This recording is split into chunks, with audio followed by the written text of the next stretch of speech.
Do you want to get your ex back? Well, today I've got 3 steps that absolutely work for you to be able to get your ex back.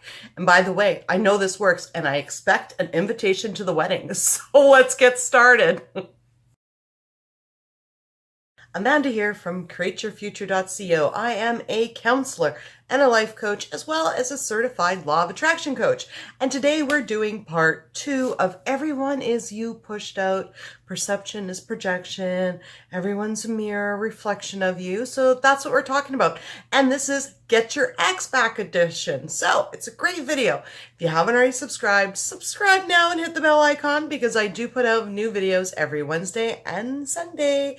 2 a week, all of them designed to help you create something wonderful in your life.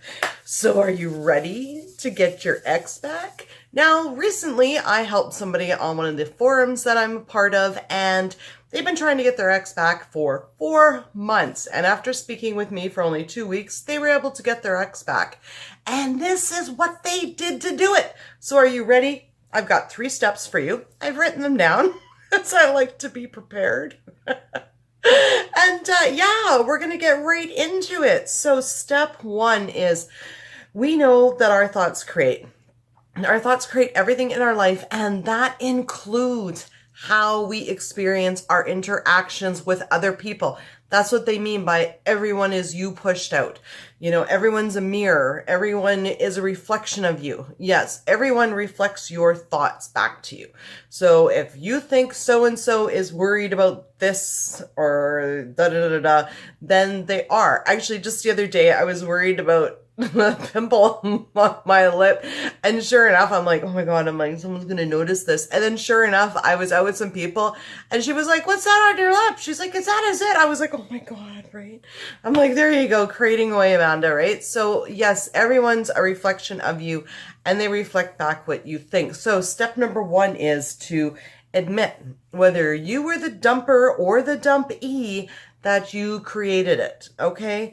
You have to admit that it was created by your thoughts. You created all of this.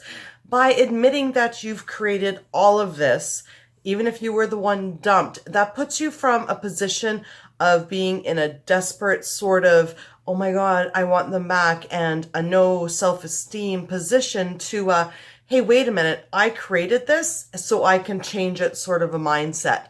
So by admitting that your thoughts created being dumped to begin with, it's going to put you in a lot better position to start to manifest them back.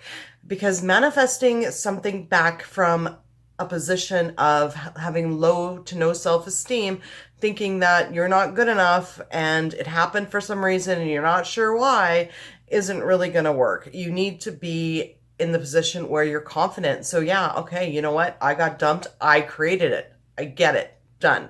Okay, now that we're past step number 1, step number 2 is create a new story. Now, here's the important part, is to create a new story. What do I mean by that? Well, little story for you. Not too long ago, about 6 months ago, I wanted to move in with my boyfriend, and I kept saying to myself, he's not going to want to live with me. He probably doesn't want to live with anybody ever again. And sure enough, when I asked him, he said, no, I don't want to live with you. I don't want to live with anybody. And of course, you know what? I got all upset, even though I know that my thoughts were creating it. And I know that it was all my doubts. He was just reflecting back to me because everybody is me pushed out. It still made me very, very, very upset. And it was frustrating. So one day when I had enough and it hurt bad enough, I said, you know what, Amanda, just drop the story. So how did I drop the story? I said, I intend for my boyfriend to want to live with me. My boyfriend wants to live with me. He wants to share his house and his life and his space with someone, especially me. And then what I did was, every time I thought about us moving in together and that little voice of doubt would come in, I would say, no, I intend for us to live together. I intend for him to ask me to move in with him. I intend. So change the story. Write out every single thing that you think is blocking it. So that would be like, say an example would be, he probably doesn't like me because I hurt him. Okay, well then write those out And don't worry about writing them out. It's fine, because the thing is, you're thinking them anyway, because you're going to write that out. He probably doesn't like me. And you're going to cross it out and you're going to write, he loves me. 100% for sure. And then, he probably doesn't want to text me because I hurt him. Okay, cross that out. He wants to text me and he forgives me. So you want to go through all of these things that are doubt and transform them into a positive intention. Okay? Now, once you've done that and you've got your new story, this is actually going to help to reprogram your subconscious mind as well around the whole thing and recreate the relationship. Okay? Step number 3 is to eliminate and battle the doubt. Now, keep in mind, doubt is a habit. Doubt is from past experience. Doubt is from having constant thoughts that are negative about your situation and then getting feedback from it and getting proof of it. Right? So think back to my story. Imagine how much doubt I had when for like 4 months, all I heard was, I don't want to live with you. I don't want to live with you. I had a lot of doubt. But what I kept doing to battle that doubt was saying, he intends to live with me. He's going to ask me to move in with him.